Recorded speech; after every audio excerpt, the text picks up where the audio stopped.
Jurgen, you've just recorded the longest unbeaten run in the club's history, and yet if you lose to Arsenal at the weekend, you'll go out of the top four.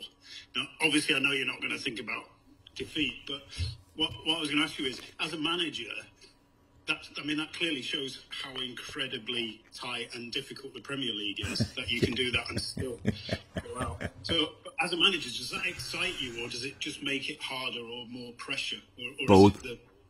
Both. Okay. This league is very exciting. Absolutely, I can see that, even I'm completely involved. But yes, of course, this increased the pressure as well. So the league is unbelievable. So when I was in Germany, people spoke about the best league in the world. Where is it? Maybe some people thought it would be Germany. No, it's not. It could be Spain. Maybe there were times when it was Italy. For a few years now, for sure, it's the Premier League. No doubt about that. And it's not a competition. It's just how it is. There's not a competition which is the strongest league. It's just how it is. With the amount of world-class players in this league is absolutely incredible. I think the English clubs came through this very difficult pandemic so far the best from an economical point of view. And yeah, that's it. That will not get worse for the next few years. I can see that the league will get stronger and stronger and stronger. The managers get better and all these kind of things. So it's it's a tough race. It is indeed, and you have to, when you have the momentum, you have to treat it really carefully and sensitive. And if you don't have it, you have to fight with all. You have to get it back, and that's what we always try. And it almost means you have to break records to win something, as you've already done this season.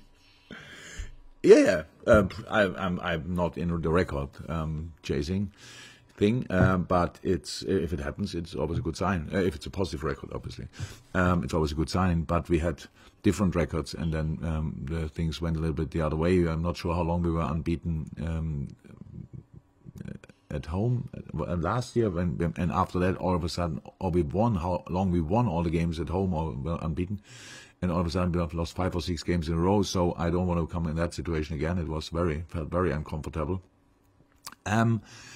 But we are a good football team, and that means we are responsible for putting top class performances on the pitch, and that's what we try. Thanks, Dave. We'll go to Chris, and then to Dom, and then to Paul to finish. I approached this subject with some trepidation, given what happened last time. But Michael Edwards has now announced he is leaving at the end of the season, and I was just wondering what, if any, impact that has on you, in terms of how working relationships behind the scenes. Because obviously Julian Ward's taken over. I mean, how does that work? How should your relationship with Julian Ward? What can we expect? Very good. Yeah, very good. Well, very good. I know Jules for a long time. Jules is he's longer in the club probably than I am. So I met him on my first or second day probably. Since I know him, he's an absolute expert in all things around player scouting, transfers, all these kind of things. He worked very closely together with Michael Edwards in the past. So I don't think there will be any kind of rusty things to overcome. It's just it's a normal thing in life, in business, that people leave the position they were in for a few years, and then somebody else has to take over. But in this specific case, the person who takes over did parts of the job already in the past. How it is when you are get promoted from what you do to the assistant sporting director to the sporting director. So I think will be a very smooth takeover. You know this necessarily, but in English football, the idea of a sporting director 10 years ago was almost mocked in England. I mean, it's completely changed now. Could you just mention a little just more broadly why it is important, you think, for you as a manager to have that person in the sport? It never used to be like that in English football. It's completely changed, it feels. Imagine I would have come here 10 years ago and would have told you that sporting director is really important. So you would have told me again, go back to Germany and deal with that there. It's still a completely different role in England than it is in Germany. In Germany, the sporting director sits on the bench. In Germany, the sporting director is talking in press conferences before the game, after the game, all these kind of things that would never happen here in England. And the CEO of the club speaks in Germany. I think you saw all interviews of Karl-Heinz Rummenigge when he was in that position, or Aki Watzke when he is in that position. So they all do that. It never happened in England. So still a difference. Sporting director. When I came here, I wanted a sporting director. I think that was the reason why Michael had a similar job before, but like why he got the job in the end. Let me say like this, because I don't want to deal every day on a daily basis with players' agents. And I really think that takes energy away from the really important stuff you have to do. I speak to players constantly. I do that, but it's not the right thing that a manager speaks to players about contracts. In my understanding, it's not, because even when a player is very important for you and you give him then the offer he didn't want to hear, like you say, okay, you can earn this and that, and he says, well, I think I'm much more. But these conversations should not happen between the responsible person in all sports things, football things, so you need somebody in between that, and that's for the player it's the agent, for the club it's the sporting director, in my understanding. So that's it. Apart from that, I did what I always did, and it's like we talk about players, but yes, in my first press conference we spoke about the transfer committee, right? So that worked out pretty well since then, I have to say, but. It's still the same. Yeah, it's an important job. I really think it's an important job, but there's no influence on my job. But when it was like this in the past, that the managers did all these kind of talks with agents and players, my day is pretty full. I don't know exactly when they did it. But then I'm maybe not skilled for that. I'm the only one who thinks it's not right to do that, but for us it works out how we do it now. Okay. Dom and then Paul to finish. Yeah, I was last year when you lost to Villa at Villa Park, you said it was the result was a slap in the face. It jolted you. I was just going to say after West Ham, is there such a thing as a good defeat to sort of shake your mind and go again, or do you not see it like that way? Each defeat is good after you came over it, so that's how it is. But it needed a little bit of time for different reasons. But yes, the defeat is important information. But in the moment when you lose, there's no good defeat. There's no good moment for a defeat. But after that, we had no time. We could watch a lot of football in between that game and our game. Unfortunately, not with us in being involved, just players of us, and. Yes, we have. You always want to see, and you also have to show a reaction on different things. So I spoke after the game about the first goal we conceded, which I thought was a foul, and that's of course it is a foul, by the way. But it's because of you feel really hard the defeat, and it's not. You don't think it's fair, and all these kind of things. That's in an analyze it looks completely different.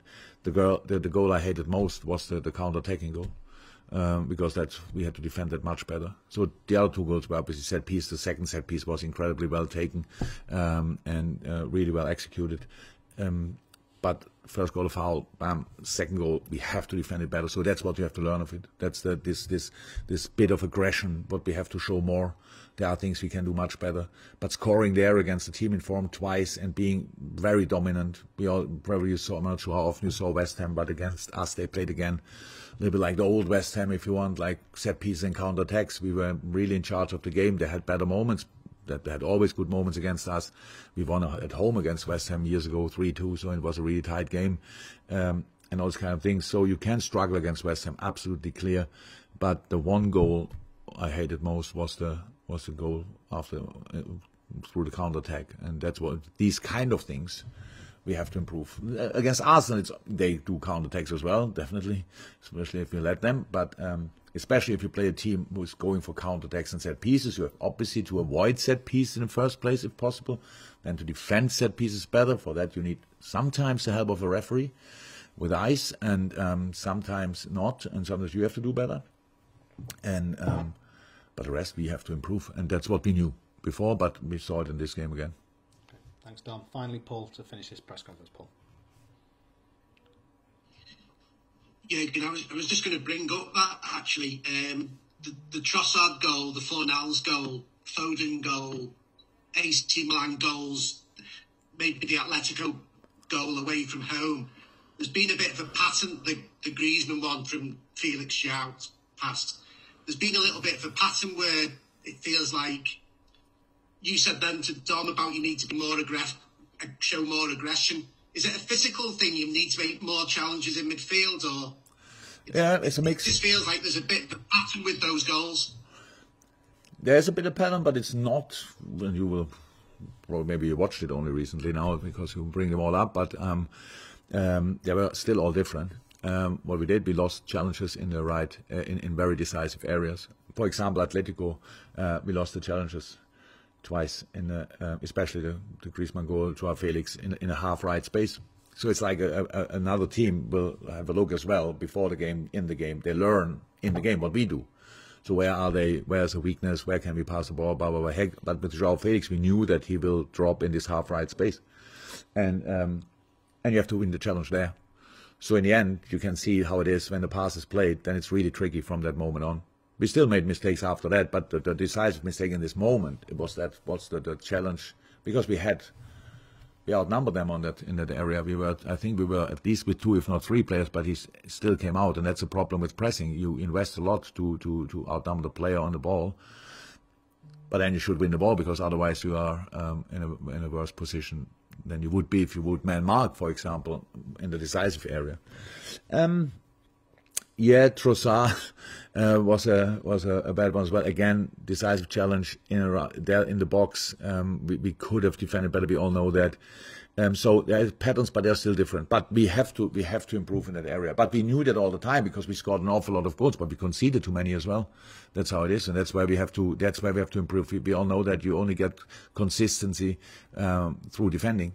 And we have to defend on our highest level. And tomorrow is a very good example for that. If you don't defend against Arsenal on the highest level, you shouldn't even try to go there. It makes no sense.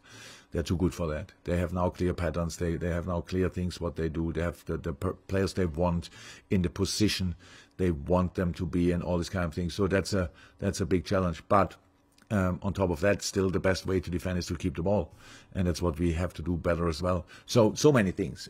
Completely independent to the West Ham result. We even with the 25 games unbeaten, blah blah blah run, we always knew we have to work on it. And that's what we actually do.